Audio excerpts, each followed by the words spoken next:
everyone's probably seen in the media what's happened with Trump and the tariffs. I just don't think they got their product strategy right. Yeah, I think there's a bit of smoke and mirrors with it.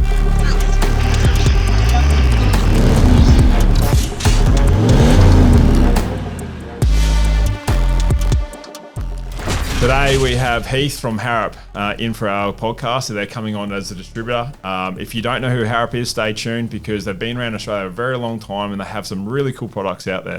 Heath, thanks for coming in. I really appreciate you being here. I know you guys have flown all the way from Melbourne to be here.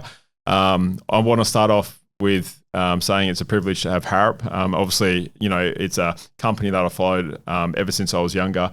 I think it's been around a very long time, and you know, I look back at performance in Australia, I think Harrop is still one of the most pinnacle products that are out there available for a lot of those cars.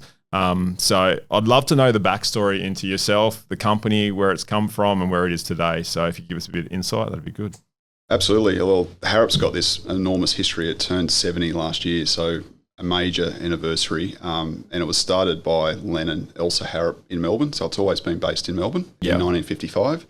And Ron, Len's son, had the passion for motorsport, and I did a podcast with him recently for our channel, which talked about him growing up and building go-karts and going down to the beach and modifying, you know, really basic engines, like a Briggs and Stratton sort of little motor, and that turned into drag racing, and he had the famous FJ Howler, which was very popular in Melbourne for drag racing, and then he travelled to Sydney and he was winning like Mr. Holden events for drag racing. So that really pushed the Harrop business more into aftermarket performance. Yes. And he had a lot of success both as an engineer and also a driver. And drag racing, he won, like I think that FJ had the record for a 6-cylinder aspirated, which was the class back then. I don't know what the actual the acronym was, but the FJ Howler to this day is highly recognised. Like there's older gentlemen that will come up to me in the street and sort of talk about going and watching the Howler either at Castlereagh in Sydney or the or down at Calder Park. And I'll talk about my background in a little bit, which is not as exciting as Harrop's, but then Ron became involved with sports sedans like circuit racing. Yes. And then motorsport in the early days was very I won't say amateurish, but it was not as sophisticated as it is today by any means, and most people would recognise that. So, you know, Bob Jane, Norm Beachy, they were all just sort of working out of garages and working with what they had, and Ron was a catalyst for them to develop new parts and go faster. So sports sedan racing was super popular, like even Peter Brock and Alan Moffat were racing sports sedans at a state level and a national level, and there was Ron's famous EH, which started out running a 6-cylinder, but ended up getting a Repco V8, like the Repco, I might get this wrong, but I don't know if it was a Repco Brabham 5-litre V8 based on the Holden, but I think Bob Jane might have lent it to him, and he had a lot of success driving that from a sports sedan point of view. So then Harrop started as a business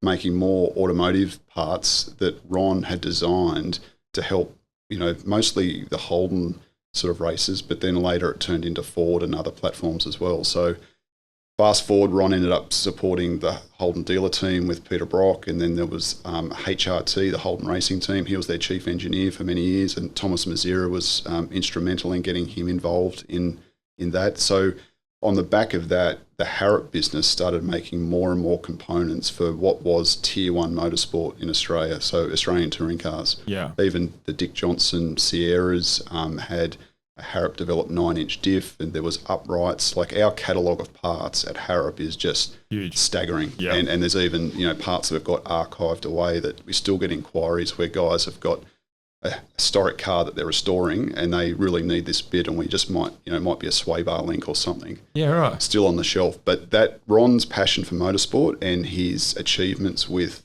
both engineering and driving is what catapulted the Harrop brand from being general engineering, textiles, trucking with Len and Harrop, Len and Elsa, to Ron making it very popular. So definitely passion driven.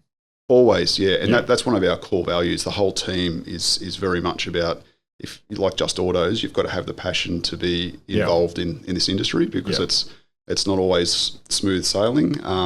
And my involvement started in the start of 2009. So it was actually my family bought the business from Ron, and Ron stayed with the business for a number of years after we bought the business. And Tim Harrop is the third generation, who's the absolute guru in terms of our operations, what we're doing with manufacturing. And he's been with the business for 30 years, but he's probably practically been working in it for 50 in reality. Wow. And then, so he would have seen huge changes over the years with everything and development of all the new cars and from everything that's gone on. Well, it was really OEM programs started to be introduced at Harrop, which then opened the brand to a new customer demographic. So we've got our aftermarket customers, which is a significant portion of the business, and then industrial and OEM is probably 30% of the business currently, where a customer like HSV or Ford Performance Vehicles or Lotus or anyone that's got a brand and an idea, Harrop is often a destination to get the engineering support and the manufacturing support for that. So the business has grown significantly. We've been at the site that we're in at the moment for coming up on 26 years. So the business moved in there in the year 2000. Yeah, I think if anyone's been there, it's quite an amazing site. I mean, obviously we visited only recently, and I was blown away by the size of it, but it's beautiful. It's definitely something. It's a work of art. Well, it was purpose-built for the business. The slabs all pre-tensioned for the CNC machines. And interestingly, from a manufacturing and innovation perspective, Harrop in the early 80s was one of the first to invest in CNC machines, and that opened up a world of possibility in terms of what could be manufactured. So getting away from manual machines to computer-controlled machines and the accuracy that can introduce. And on the back of that, in the early 2000s, like we were making crankshafts for Dale Earnhardt Industries, like for NASCAR, and we were doing intake manifolds for like the C5R Corvette that was raced by Pratt & Miller, and K-Tech was involved with that as well. So the Harrop brand was always significant in the Australian market, but then it really started to open up once we were dealing with some of these key companies and brands in the US as well, to become more of a globally recognised. So do you find more at the moment you're still doing because I guess the sporting industry was huge as far as the manufacturing goes, but then you've got the aftermarket as well to the general public. Yep. Do you find that what sort of when did the public sort of take over doing, or do you still do a lot of motorsport in itself? Well, motorsport's actually now at a tier 1 level, a pretty small percentage, because the teams became more and more professional. They often got sponsored by CNC manufacturers themselves. So they become engineering units themselves along the way. Like whether it's 888, Kelly Racing, Holden Racing Team, they had engineering teams internally, because they all of a sudden realised if Harrop has the IP and all of these teams could buy the Harrop upright, there's not a competitive advantage. Yeah. So just through natural evolution, Tier 1 motorsport globally became very, they took it all in-house. Yes. And it was at that point when I joined that I recognised the need to become more customer-focused in terms of the enthusiast. So someone that's got their passion build, or their car that's a weekend-only car, and they might take it to the, Friday night test and tune to the drags, or they might go and do a track day at Phillip Island. Yeah. And there's a huge number of customers like us that love cars, and it's their lifestyle, it's their passion, and they love investing in them and doing them up and modifying them. And that's what catapulted the business into its new era, both from a performance street car, but also off-road, because I saw the potential for the ELocker product. So I'm jumping all over the place a little bit. But the ELocker, the selectable locking differential, wasn't really doing anything at Harrop when I joined, and I saw the size of the off-road market, and the technology is developed by Eaton, and it's been used by OEMs. Like, you won't see an air-operated diff locker in an OEM platform. It's funny, growing up through with four-wheel drives and everything else, if anyone's ever tried an ELocker out there and had other brands, which air-assisted lockers and so forth, you'll know that ELocker is amazing at what it does. It works every time. It's so simple. I've had air-lockered before, and definitely with them leaking and problematic like that, it can be a bit of a pain. So I think if in the four-wheel drive industry, I'd reckon Harrop would be definitely known out there for their ELockers. That'd be huge. I think if you're in the petrol world, it'd be your Superchargers that you're That's probably mainly known for. Yep. But both of those products, going back to the locker, extremely good one. And you make it for a big range of cars, don't you? It's not just a few. There's quite a big catalogue of lockers you make for, yeah? So at the beginning, Harrop had already the Hilux and the Land Cruiser, like the I know the part numbers. Our part like numbers, the 80 series and 80 series rear and 100 series rear applications. So there was only 2 SKUs and I knew that Toyota was the dominant brand, which we'll talk about with your business as well. But there's all that, like Patrol's significant, and even the dual cab market. So we went about accelerating development, like application engineering, for all of those popular enthusiast vehicles. Yes. And now there's over 100 part numbers, and it includes like Isuzu small trucks that get converted into campers, or for like utility companies that are up north out in the bush, and they just need that insurance that if they've got the risk of getting stuck, they can lock the axle. They're amazing. I mean, I had a 200 series with the E-locker in it, and like, you know, most people go, you don't really need it, but when you have it, it makes a huge difference. And definitely, without a doubt, you can spend most of your time on the beach with the tyres down, with the rear locker in, and you go anywhere. You really need to ever put it in full drive. And it makes that big of a difference. So I don't think people realise until they have them how big of a difference they are. Obviously, you see now manufacturers and a lot of OEM manufacturers have lockers depending on the range of vehicles they're buying. But there's still the baselines and a lot of the medium-tiered cars that come through that don't have lockers. So, you know, I definitely see that people buying maybe a cheaper car would spend money on a locker, and you'd still have, you know, a good scenario of a setup that works. But so I think with like 300, like GX, GXL, and VX don't have the factory lockers. I think you've got to go to a GR has them. GR's got them front to rear, and then Sahara, I think, has got them as well. Not that I've ever used them, but yes, they do have them. And our export markets grew significantly on the back of having those popular platforms, because like the Middle East, in Africa, and now in North America, we have a relationship with Eaton. So a lot of our models are available through Eaton directly. Yeah, cool. You moving into more of the petrol scene with what you guys do, which is, I love this product, is your Superchargers, because I think if anyone's been around a lot of the LSs and so forth, back in the day, you know, Harrop blowers were, I remember, I think the 112 would have been one of the first ones. Yeah, the OG. So I remember doing a couple of them as I was younger, tuning them and so forth. And I thought they were a great package then. And obviously the blowers have exploded from them with sizes and what you can do now. And, you know, there's, you know, so many different variations out there. So can you tell us a bit about the Superchargers?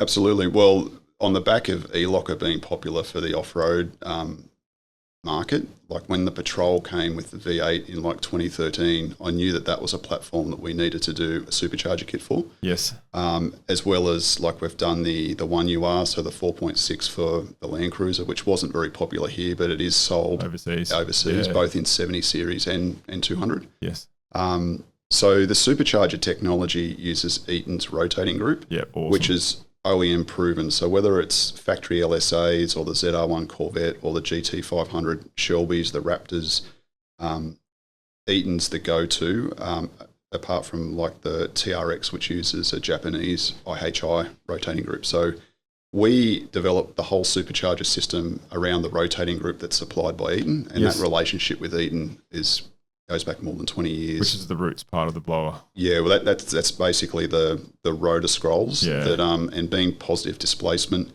it's instant in terms of torque. It's just for a street car or for an off-road application. It's amazing. Like I like turbos as well. Like turbos can, particularly modern turbos, in an OE sense, can achieve incredible performance. But taking an NA V8 in particular with the acoustics and adding a blower and a whine. Nothing better. I think, honestly, that's the best combo. Positive displacement blowers on that sort of combo, huge amounts of torque, response. It ticks all the boxes. It's really cool. Did they make the roots were the same thing in the back, and the TRD was in the V6 when they come out? I know that you used to do a replacement for that as well, a blower replacement. Is there something along the lines there? I might be wrong on what I'm saying there. No, so there was the TRD Hilux. Yes, that's right. And Magnuson supplied that, which was the, I'm sure it was the M90, which was the previous generation technology. So what we currently use from Eaton's called TVS. It's Twin Vortices series, which is their latest geometry in terms of helix and efficiency, and it's what all the OEMs use. So Harrop was the first company or the first program globally for an OE to use the TVS technology. That was in 2006 for that TRD Orion. Yes. And it was like, with all due respect to Toyota and TRD, like I just don't think they got their product strategy right when they took the Camry and put a front-wheel drive supercharged V6. I remember driving a few going, man, this is way too much power for a front-wheel drive Camry. Yeah, and it was a beautifully engineered car, but the timing and compared to a Commodore V8 or if it was all-wheel drive or rear-wheel drive or a Falcon V8, it was. In hindsight, you could see that it was going to really struggle to compete. But on top of that, the global financial crisis ramped up. And that program was super short-lived. So we did supply Toyota for that program, but that platform actually ended up getting used by Lotus. So Lotus was sourcing the 2GR 3.5-litre V6s. And amazingly, for a track car, they were using a non-intercooled 1320 supercharger because they just wanted it basic and cost-effective, and it was already proven to be validated by Toyota because Toyota did this really rigorous engineering validation, and our engineers worked with Toyota's engineers to get that Orion program approved for production. So Lotus adopted that. We made some changes for them for packaging. That car's awesome. Like, I've driven it on track. It's phenomenal, but it heat soaks badly. So like, you get one lap and then... But they're only around like 7 pound in them. Yeah, it's only sort of 6 or 7 pounds. And I think they peaked at like the X-Siege 350 was like 350 horsepower flywheel rated. But we saw the opportunity to do an intercooled version. So we went to a larger charger. So instead of 1.32 litres, 1.9 litres.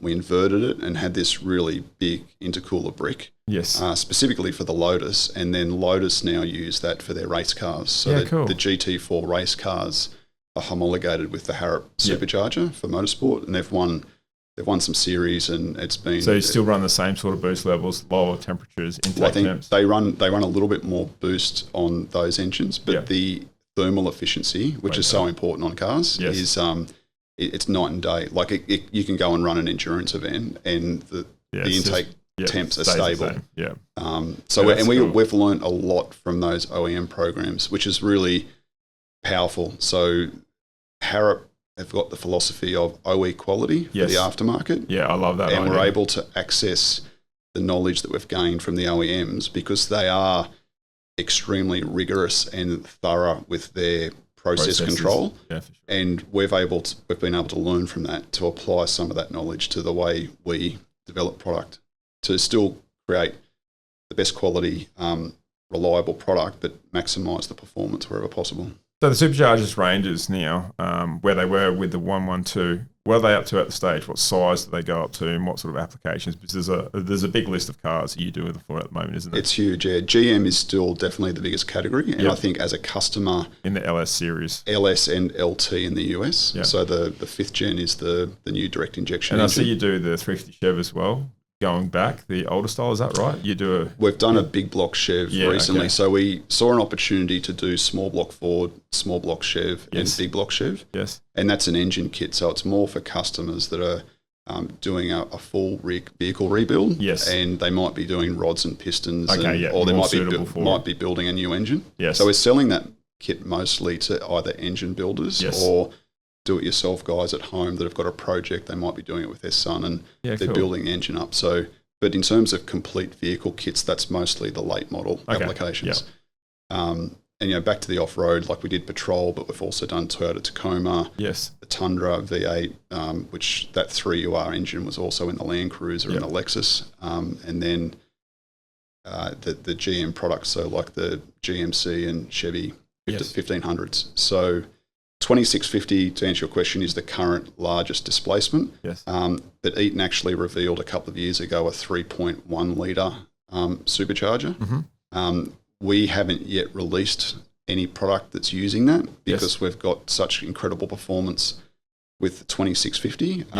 But it's not to say that we won't bring something out with the 3.1. We've had a lot of customers, and maybe on the back of this podcast, they'll be like, oh, we want the 3.1, but we don't want to offer something that the 2650 can achieve that power and performance level more efficiently. And I guess it's a size thing as well. Once you start stepping up in that size, you've got to redesign everything again to make sure it fits under all the applications and spacings and stuff like that. So there's a lot in, I guess, that goes down that road.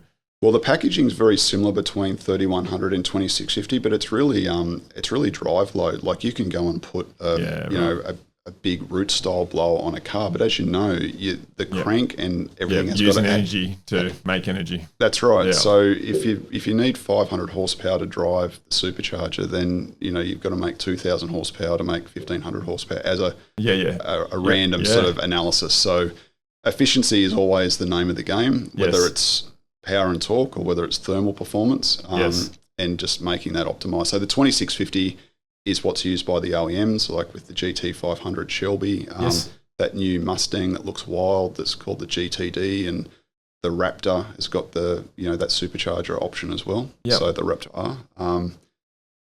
That's a big part of what makes our superchargers so reliable is really that OEM validation. Okay. So 2009, joined Harrop. You did obviously some work we're seeing with developing more with the E-locker and the supercharger ranges for all those models of cars. Yep. Is there any other products that you guys have gone through that are a little bit left field from automotive? Do you do anything else other than automotive? Is there other things that you work on that you can talk about? Oh, definitely. So I mentioned about aftermarket, which is the majority of the business, and that's what I describe as it's Harrop IP. So we've designed it, we manufacture it, we distribute it, we have our own sales channel. Yes. Similar to your business, but then we have customers that are OEM or industrial where they've got a drawing or they've got an idea and they want us to develop it to their drawing and manufacture for them, and then they look after the sales and distribution. I guess similar to our sum. Exactly. Yeah. So you're in that category from an OEM. So you had the opportunity around developing that new sump. Yep. And we've supported that.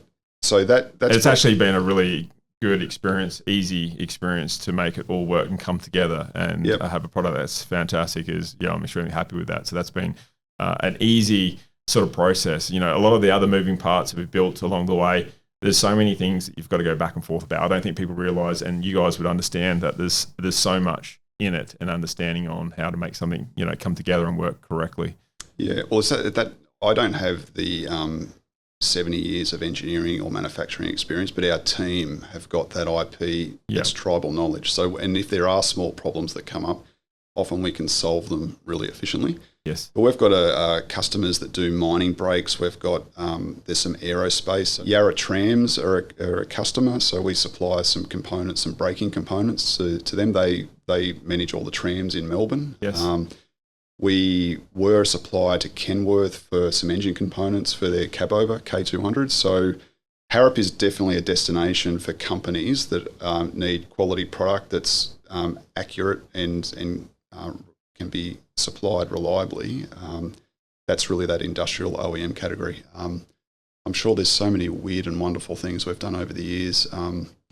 Like even Ford, before EVs became mainstream, were doing a prototype mule car. It was a Ford Territory with a removable battery pack, like from the back, like where like the spare tire would go. Yeah. So their concept was that you'd be able to drive around and just pull in and just go changing a Ryobi one system. Yeah, right.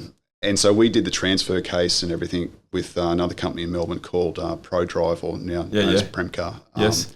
So those types of projects don't often see the light of day. Yeah, but a lot of effort and time would have been put into that. Yeah, and even Eaton, when they were developing the ZR1 supercharger for that C6 Corvette, which was like to this day massive halo car, like iconic shape, that sort of 08 to 2013 model, LS9 GM engine. Eaton was working with GM, and Eaton supplies the OE programs that have got high volume directly. But like the front cover, for example, we provided some engineering support around that because of the experience we had with the Toyota program. Yeah. So usually it's very high quality companies that I call them, they're blue chip customers because they've got the same values and expectations in terms of quality. Yes. And we solve problems. So they'll come and they'll need a solution, and they might have been to Asia, for example, and had a really bad experience, and they'll come to us, say, we've got a problem, or we need this and we just can't have poor quality, and we can do that consistently. Yeah, that's cool. So how many CNC machines do you have currently where you are in that facility? It's just under 30. So, and we're constantly looking at a renewal process. It's quite amazing. When you look at them, there's all these machines going at once and there's stuff everywhere. There's a lot going on. There's a huge amount. And so you don't just have, you've also got a place in America as well, is that correct? Yep. And then you've got another, somewhere in South Australia, you've got a factory there as well, is that right? The foundry. Yeah, so foundry, the castings, like for the sump, are supplied from our foundry in South Australia, which is in what used to be the casting precinct in Wingfield. So when Holden was manufacturing, they were going to do the, I might get this wrong, I think it was like the Family 2 engine or the high, it was an engine platform, a global GM. That they were trying to do here in Australia. They were going to start manufacturing it here. Yeah, I did hear about that. And there was a government funding to start making cylinder heads. So the foundry that we currently operate out of, and it's a joint venture, because we were doing our castings next door to us in Preston. Yes. We outgrew that facility and just didn't have the melting capacity with electric furnaces. Yes. So in this casting precinct in South Australia, there's like all of the energy inputs, particularly gas, for melting metal. And that facility was supplying us, our overflow needs were coming from, and I saw the opportunity in 2015 to say, look, let's do a joint venture. Yes. We'll brand it Harrop Castings Technologies and dramatically increase, like going from 1,000 square metres to I think nearly 3,000 square metres, and the opportunity just to get the volume of castings that we needed. Yeah, awesome. And when we were supplying Ford with the Superchargers, like they were towards the end there, they were pumping those out. So we were doing both the intake manifolds, the lids, and the supercharger housings, because the engines were manufactured in Geelong. Yes. So the foundries in South Australia, that's a key part of us controlling the quality and the supply. In our US facility, we incorporated that and set that up as a subsidiary in the start of 2019. So it's a little small facility currently, and we're looking to really grow it. Everyone's probably seen in the media what's happened with Trump and the tariffs. Yes. So currently we manufacture everything in Melbourne and supply that complete. Like we export that into the US, but we get penalised obviously with tariffs. So we're going to blend the supply chain and have some assembly happening in the US and have some more US source components. But castings will still come from our foundry in South Australia. We'll machine them. And obviously we're sending a lot of ELockers over there as well. So the US market is strategically our biggest sort of growth opportunity. Yes. But people ask about doing business in the US. It's an awesome place. There's so many enthusiasts that modifying their cars and spending money on upgrades. But it really is, it's 10 times the opportunity, but it's also 10 times the competition as well. It's a really competitive place to do business. So we just need to find ways to be more efficient in how we put the product together and then push ahead from there. So it sounds like you've got a lot of passion. You know your business extremely well as far as what goes through Harrop. Just by rolling off the top of your tongue, you can tell you know so much what's going on there. But what's your passion like? Where did it start from? Were you interested in cars? We briefly discussed that you were interested in motorbikes and so forth. Yep. But was it the car thing that drove that passion to modify as well? Similar to where Harrop started from, I guess.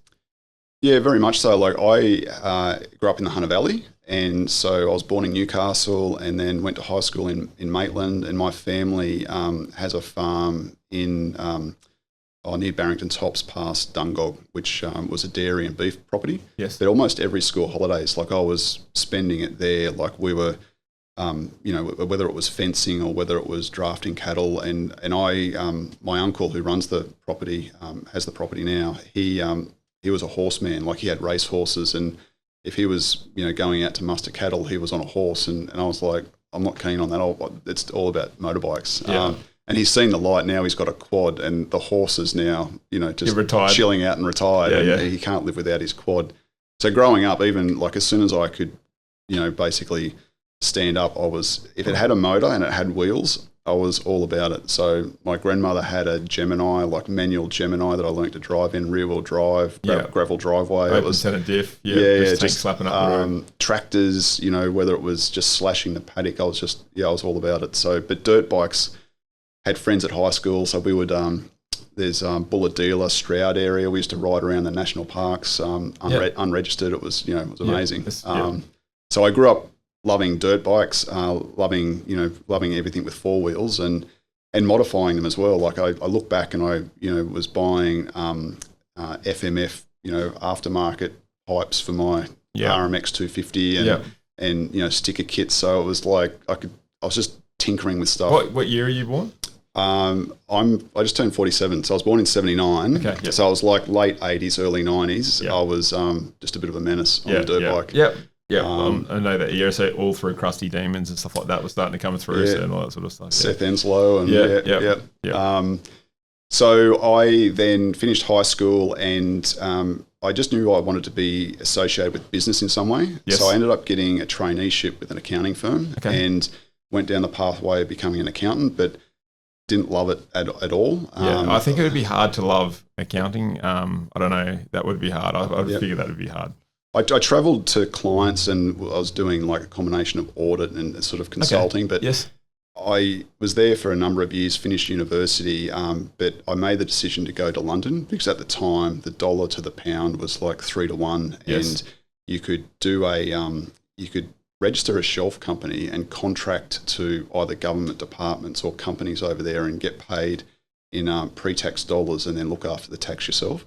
So it was really what's the word? Beneficial. Lucrative to go and work over there. And then every weekend you could just jump on a flight and go to Spain, go to Italy, go to Belgium. Like it was just travelling around Europe. Yes. I did that for nearly 2 years, but realised I needed to sort of move back to Australia and settle. I actually came back to Brisbane and worked for Deloitte, the consulting company there. But, fast forward, I met my wife in Queensland. We weren't married at that point, but we ended up moving I was working for Goldman Sachs and then Macquarie Bank in private wealth, investment advising, stockbroking. Okay, so that's completely left field. Completely, So I didn't pursue cars as a career. It was all business focused. Yes. It was all about opportunities to associate with people that own businesses, and the opportunity with Harrop really came about as a result of the global financial crisis. And I wanted to get out of banking because the equity markets were imploding and it was just not a fun place to be. Yes. And it was my family on my wife's side that had a heat exchanger business, a really significant business in Adelaide, but also Melbourne and Thailand. They acquired Harrop at the end of 2008, and they said, look, Heath, could you just go in for 3 months and review, we've bought the business and have a look and see what really needs to happen from a commercial point of view, from a corporate point of view. And really haven't looked back. Like we've just got this incredible... You walked in, you're like, I'm staying. Well, it just, the product was exciting. The passion for the team that were there, from the senior leadership right through to the guys on the shop floor, like that is the DNA of the business. Yes. And I came from a banking environment where it was derivatives and it was all intangible. You couldn't touch it. You were just sort of buying and selling shares or option positions, and the clients and had some great relationships with clients, but you come to Harrop and it's tangible. We're manufacturing things.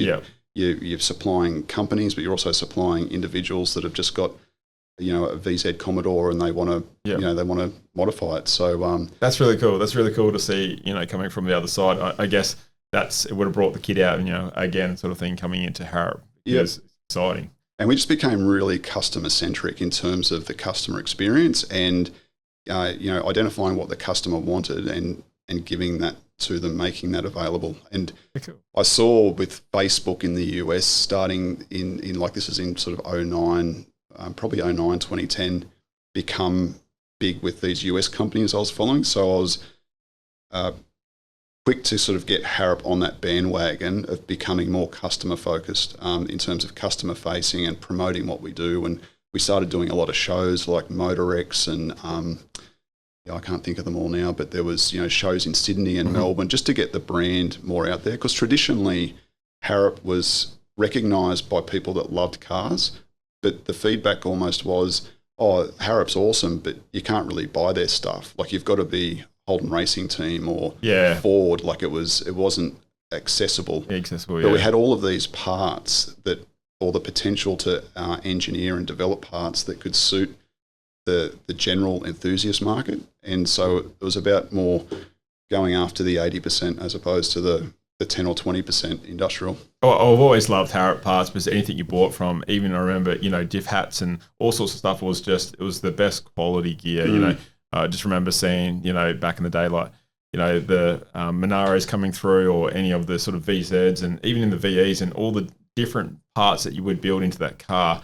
And if it was a special car, it usually would have Harrop somewhere on it, Yep. Even if it was the brakes or whatever it may be, it was a really cool thing to see. And the thing I loved about the brand at the time was it added value to that car.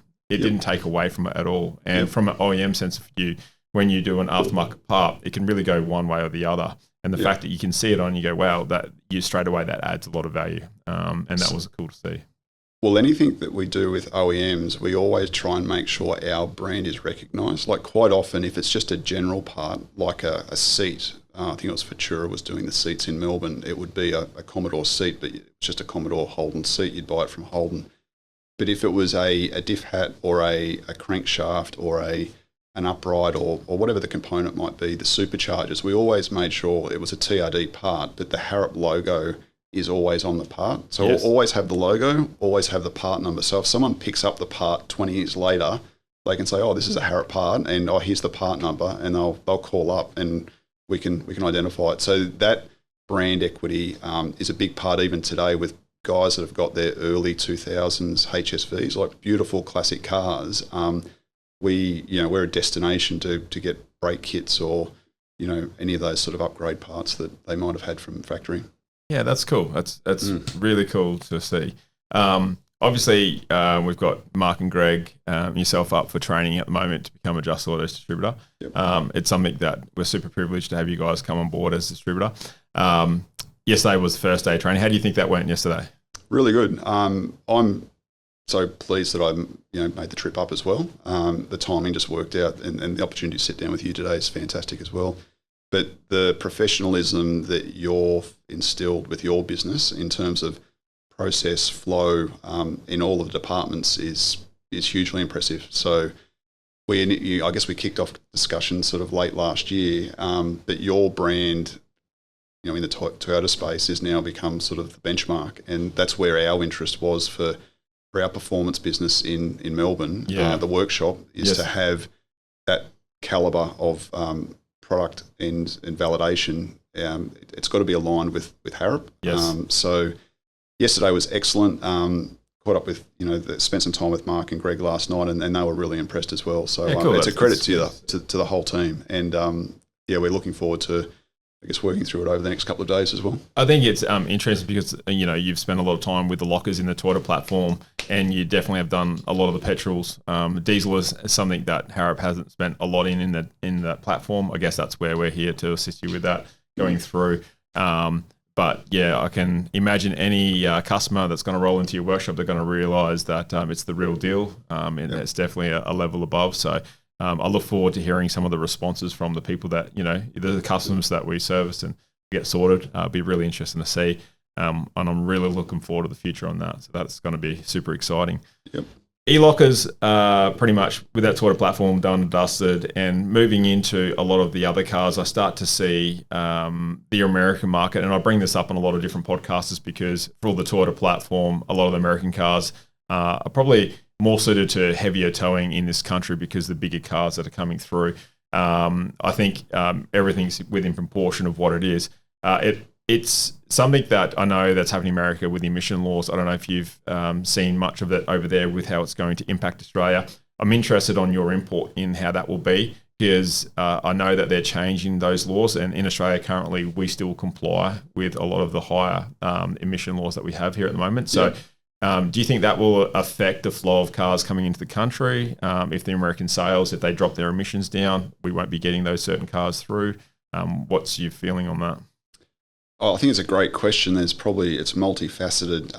The US truck market is obviously enormous, and GM, Ram saw the opportunity to offer those vehicles in Australia. I think the Australian consumer, the Australian market, as a call it a hot rod, petrol-based 1500 platform. Yeah, those trucks are awesome, lifted and super capable off road. But as a tow rig, like for a 4.5 ton caravan, the sales of Ram and Silverado into the 2500 diesel applications has really swung that way. Yeah. So I'm watching really closely on the vehicle sales, because I know even the Tundra, I expected that to be a lot more popular than what it was, but because it's petrol, it's a great vehicle, but offering that vehicle here, having the Ram, having the F-150 and having the Chev, it appears it's a little bit saturated, and the market's cooled for cars compared to what it was in COVID as well. In terms of, so I think, we had a 1500, we did development on that for the Supercharger kit, but we've also got a fifth wheel trailer that we, tow race cars around, and so it just made sense for us to get a 2500. Yeah. Originally, our trailer, we had an early 2000s 5.9 Cummins Ram dually with I think it was only like a 3-speed with an overdrive. It was a truck. It was a proper truck. It was, and I often, super reliable. And in the US, they love that engine, but they'll do like an Allison transmission swap. So I started researching doing that, and I was just going down the rabbit hole. And then Chev had the new 2500 that came out with the Duramax, and it's got, all the bells and whistles and drives like a big car. Yeah. So we moved into that purely just for the towing side of things.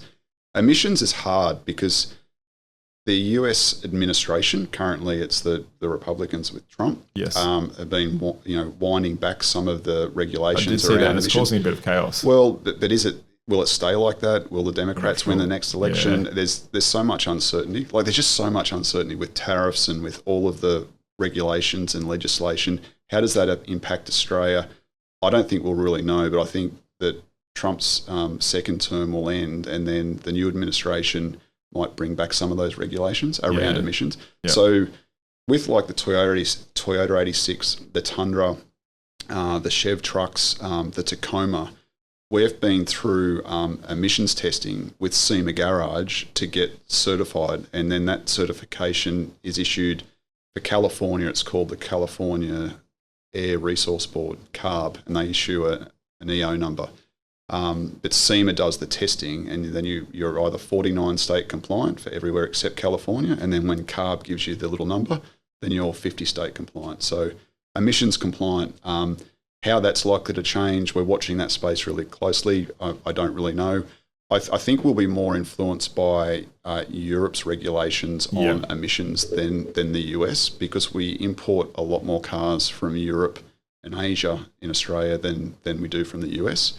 So like Euro 6 and beyond. But I've been reading that, the German government and other parts of Europe had these super ambitious, and I might misquote this, but I think it was like 2035, there'd be no ICE engines sold, like everything had to be EV. And honestly, like the billions of dollars that are being torn up by manufacturers because they went all in. And then changed laws, and then they're out. And that's why I hope Trump stays in, and I hope with the emission laws, they sort of counter it back a bit, because I think it's gone a bit too crazy. And I think when you start to globally look at it, and you really start to analyse it, I think there's a bit of smoke and mirrors with it. I think it may fit the window at a short period of time, but I think as a global thing, it's not looked at properly.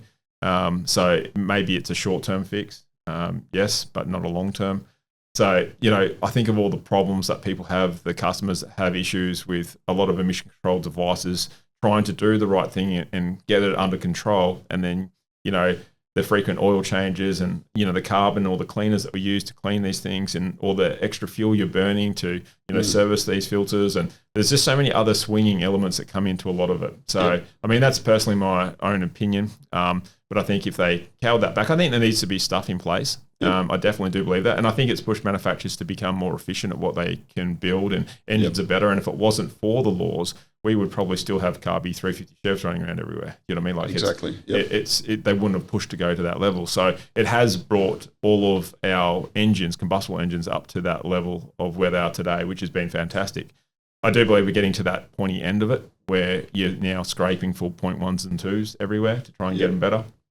And that being said, then we start to the emission laws as they're going through, and like Euro 6, and I mean, like some of those laws of how they have those cars is just you've got this beautiful engine and you're making it so very inefficient just to pass, and it's sort of heartbreaking in a way, but Well, I think as the aftermarket and as innovators, we're always going to find ways to optimize and enhance. But ultimately, consumers globally said, you know what, we're not going to be force-fed this EV mandate, and they just weren't buying the cars. So then the manufacturers were forced now to walk back their ambitions of having just EVs, and you know, companies like Porsche are re-engineering platforms to have ICE engines again. So while the governments tried to regulate this emissions output target and force the manufacturers, the vehicle manufacturers, to put vehicles into the market that consumers would just be forced to buy. You know, we need diesel vehicles in this country, and what we need petrol. Like, I'm not against EV, but it's going to be ultimately a balance of, you know, city-based commuting. I'd happily drive an EV car to and from work just as a commuter, and if it's autonomous, even better. Like, if I could work on the way to work, I think like that's the future. I've driven a couple of Teslas, and you know, I'm surprised how well they drive. They're a fantastic car to drive. I think they do things really, really well. Would I own one? No, I wouldn't own one. But I think if you're exactly right, if I, you know, worked in the city, I think it'd be awesome to use. Yep. You know, I look at, and that's the funny thing is, I wonder, I mean, I know Australia's market's quite small and there's a lot of American trucks coming in, and I can see from a farmer's point of view, but it must be hard for a lot of farmers out there who have been using their trusty 79 series with, you know, the V8 1VD engine in it for some time, and that's been out for many years. And then they bring out a Tundra that's petrol, and a lot of these guys hold fuel on, you know, their farms, and it's all diesel. Nothing use petrol at all, and you know, get their subsidies done through diesel as well from the government. So you know, petrol's not an option. It's just not an option for them. So when they start looking at other cars besides, you know, the 4-cylinder in the 79, which I still believe is a good little platform, but it doesn't compete against 2500. You know what I mean? And so it's a bit of a struggle because there's nothing in between that field at the moment. So you can see guys that are getting a 300 series and they may be chopping and extending that to try and fill that middle void. You know, I would love to see that Toyota sort of could understand that a little bit about our market and maybe release the Tundra in a diesel version. I think that would be really good. Or having that or the Tacoma. Like if the Tacoma is almost like the right size, like it's bigger than a Hilux, not quite as big as a Tundra. And if they did the 300 engine in the Tacoma platform, it'd be super popular. Not only in Australia, they could easily do it. Like even in Africa, it'd be popular. Tacoma, I'm sure the chassis is very similar to the 300 series chassis. Do you know what I mean? But it's got the other section on it. So if that was the case, it seems to me in my head like an easy thing to do for them. You know what I mean? Like it's not that far out to sort of get it through. But understand from, you know, all the NCAP safety ratings and all the other things that go along with it, that it's probably a long list of problems they have to sort of deal with. But and US manufactured versus Japanese manufactured when you're talking about Toyota. So the US market's got this really sort of inwards looking. It's left-hand drive, and it's for the US market only, and the rest of the world we're not really sort of too concerned about that. Whereas I think the Japanese take a more global view and, okay, if we develop this car, where can it be used? Australia, Asia, Middle East, Africa, Europe. I think it's one of the biggest things that I picked up around the world is to do with how a lot of places around are petrol. They're not diesel. Diesel's not as common as what I thought it was. Definitely places like South Africa and so forth.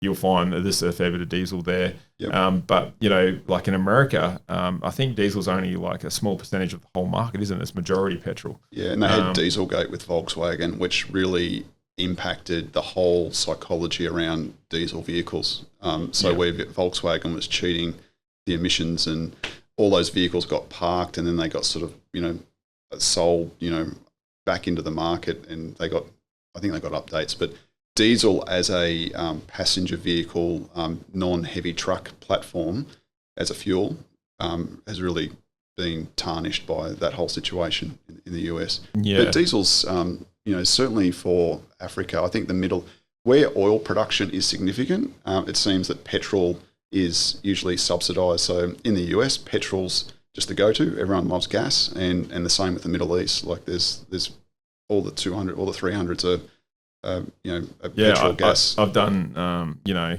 quite a few cars overseas, Bahrain and Kuwait, so forth, and in the diesels there, but majority of them are petrol. They definitely are. So definitely very interesting to see the dynamics of how that all flows. And what I'm interested to see over the next few years, how it all changes and how it affects Australia with what goes on over in America. So it will be very interesting to see. So it will be exciting times for everyone, I guess. I think the Australian government is, get the language right for this, with vehicle modifications, as you would know, it's all state-based currently. Like there's not a national, there's not a national sort of rule set, which makes it challenging for Victorian operators versus New South Wales, for just looking at the eastern seaboard. And then emissions is, it's very hard to have a rule book that we could all work to if it's state-based. So, GVM's obviously a big thing, like weight and, lifted four-wheel drives and lowered cars. Like if it's... But that's easy measurable as well. Correct. It's something that it's there. So they can they can regulate or police that a little bit easier. But the emissions side of it, it absolutely needs work. And it's complicated. I sit on the board of the Auto Innovation Centre in Melbourne, which is similar to SEMA Garage. Yes. And they're an advocacy group as well as offering testing services for the industry, like for aftermarket companies like us. But it's important that the aftermarket industry has a voice in Canberra to try and make sure that they're not introducing ridiculous rule changes that haven't really considered how people are using the vehicles, because there's a precedent for that. Like there was bull bars in South Australia and in WA, and I might be getting that wrong, but there's been a number of things that Canberra has introduced as a new regulation, and then the industry is like, hang on, that's just totally unworkable. So then there's a consultation, and eventually the right result is found. Yeah. And I think that's the same globally. Like in the US, the Midwest is far more relaxed about vehicle modifications than California, for example. Yep. So I think that's an ongoing challenge that we've got as enthusiast-focused aftermarket innovators that, really try and maximise the performance and the product offering, but then, balancing it with not being ridiculous and having, screamer pipes and I know. So with everything within reason, I guess. Yes. All right. More of a personal question about what's your favourite car out of all the cars you could buy? And is there a car that you would say, hey, I like the car, but I'd really like to change the driveline engine in that to make it something that's more personal to you? Is there an option that you have in your head that that's what you would like? Or?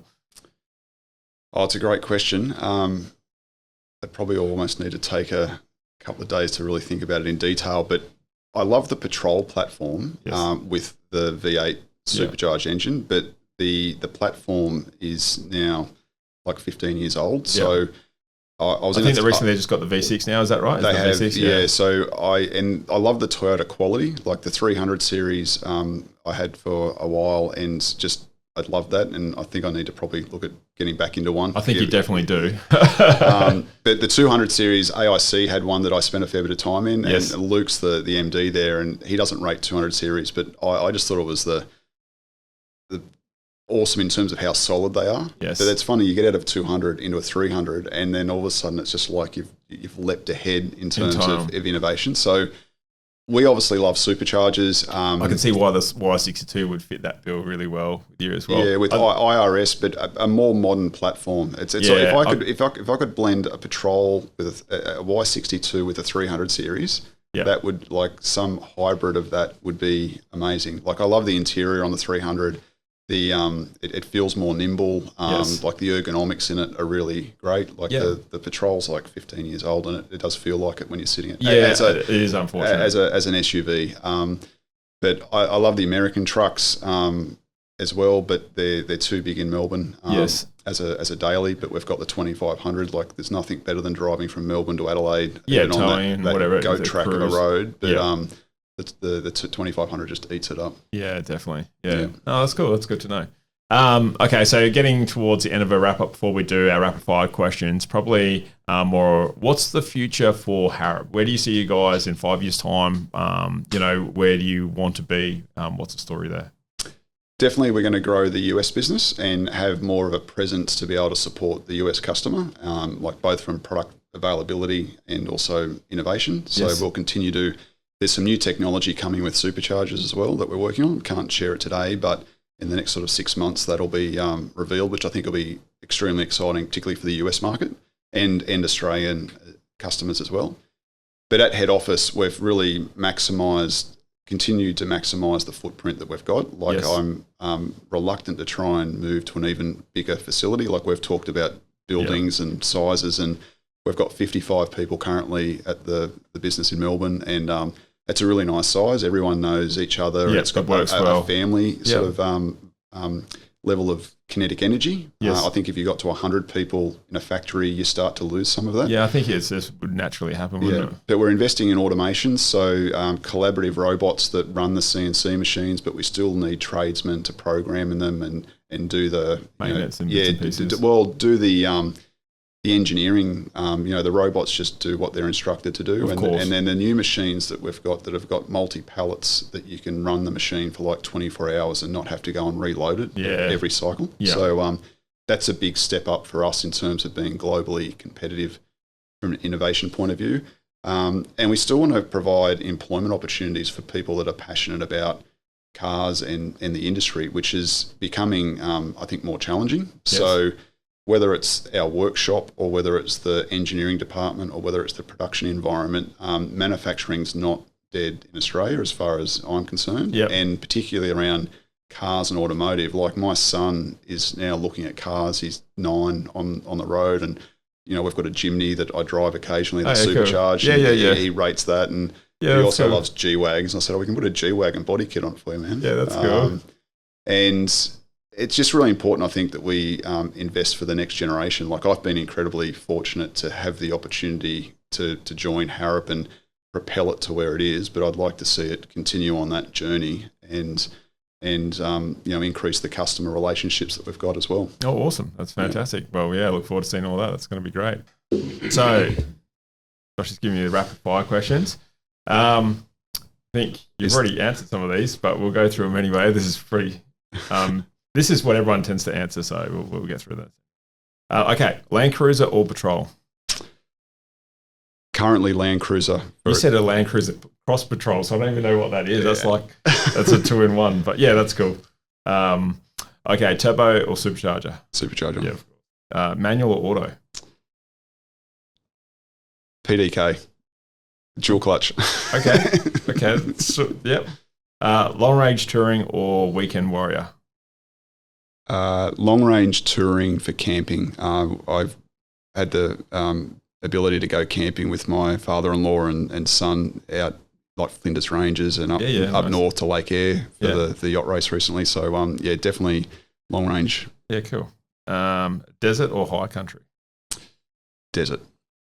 CAD screen or workshop floor? Workshop floor. Yep. Coffee or energy drink? Coffee. Yep. V8 supercar or NASCAR?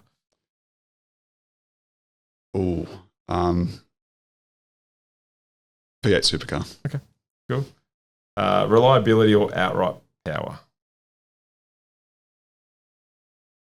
Maximum power reliably. Okay, yeah, cool. That's diplomatic. Ram or Ford? Ford. Pizza or steak? Steak. Beach or bush? Bush. Caravan or swag? Swag, but have you guys seen the stretcher tents? Like, that's what we use, where it's like a swag, but it's up off the ground and they fold up. That's when we go camping. So we use stretcher tents in the desert. Awesome. You're right. So it sounds like a caravan, but yeah, that's cool. People say caravan. No, it's a tent. It's like a swag. No. Yeah. That's cool. All right. Well, mate, thank you very much for coming in, spending the time, and obviously having you guys down training with us at the moment. It's a privilege to have you guys with us. We obviously going to be talking a lot more in the future, and I look forward to what it grows into. And so thanks very much for coming on. No, thank you. It's been a great morning, and the time spent with your team's great, and I've learned a lot, which is always that's what it's about. Like, if we can learn from each other and grow together, that's the best outcome. Yeah, too easy, mate. Thank you. All right.